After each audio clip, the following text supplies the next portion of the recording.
আসসালামু আলাইকুম। ঢাকার বাইরে থেকে আসা একটা পার্সেল, কাস্টমার শুধু বলে দিয়েছে ডেড ফোন, আর কিছুই জানি না কি ফোন কি অবস্থা আছে কিছুই জানি না। তো কন্টিনিউ করতে থাকুন, স্টেপ বাই স্টেপ ডেট সলিউশন করতে হয় কিভাবে করতে থাকি।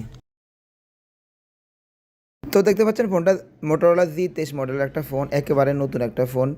তো এই ফোনটা উনি ডেড অবস্থায় পাঠিয়েছে। উনি এটাও বলে দিয়েছে যে ভাই এই ফোনটা এলাকার টেকনিশিয়ান একটা ভাই দেখছে।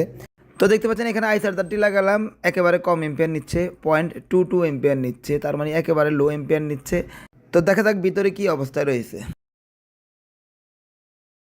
তো মোবাইলটা একেবারে নতুন, যে ভাই আগে ধরছে একেবারে তেমন হাত দেয় নাই বললেই চলে। ব্যাটারি তো দেখতে পাচ্ছেন চার্জ নাই। প্রথমত আমরা একটু ব্যাটারি বুস্ট করে নিব।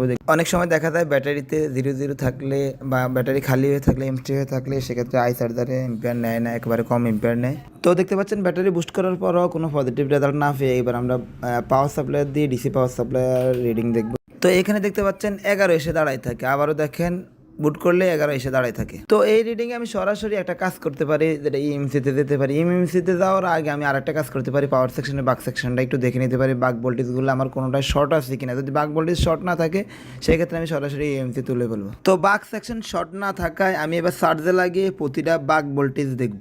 প্রতিটা বাক ভোল্টেজ দেখতে গিয়ে দেখতে পাচ্ছেন প্রতিটা বাক ভোল্টেজ ঠিক অ্যাকুরেটভাবে বানাচ্ছে, এখানে কোনো প্রকার ফ্লাকচুয়েট নাই। তো এমতো অবস্থা আমি যে কাজটা করতে পারি ইএমসি হেলথ চেক করা। তো দেখতে পাচ্ছেন এখানে ইএমসি হেলথ চেক করতে গিয়ে প্রথমে যেটা পেলাম সেটা হচ্ছে লাইফ টাইম বিতে এখানে নট ডিফাইনেড দেখায়, আর কোনো প্রকার পার্টিশন নাই। তো এতে করে আমার ফল্ট ফাইন্ড আউট অলরেডি হয়ে গেছে। এবার আমার রিপেয়ার করার পালা। রিপেয়ার করতে আমি এখানে জাস্ট জিপিটি ঠিক করে মোটরোলা Z23 ফ্ল্যাশ ফাইল দিয়ে ফ্ল্যাশ করে নিব, দেখবো আমার কাজটা হয় কিনা। তো ভিডিওটি ভালো লাগলে অবশ্যই শেয়ার করে দিবেন। এই ধরনের ভিডিও প্রতিনিয়ত আমি আমার ফেজে দিয়ে থাকি। যারা অন্য কিছু ভাবতেছেন কমেন্টস করবেন, তাদের জন্য ব্যবস্থা রয়েছে।